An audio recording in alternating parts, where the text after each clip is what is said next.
вас сейчас познакомим с директором Салама, и он расскажет, чем занимается компания.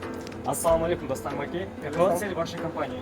Наша компания занимается тем, что мы экспортируем товары производства Кыргызстана на территорию Российской Федерации для того, чтобы у наших, в первую очередь, изначально наши земляки имели возможность купить нашу родную продукцию на территории России.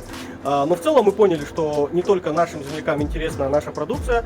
На сегодняшний день местное население уже распробовали многие наши продукты, и поэтому наша миссия заключается в том, чтобы всем людям, потребителям до той поры, куда мы можем дорасти, для того, чтобы имели возможность покупать продукцию натуральную, которая произведена в нашей прекрасной стране.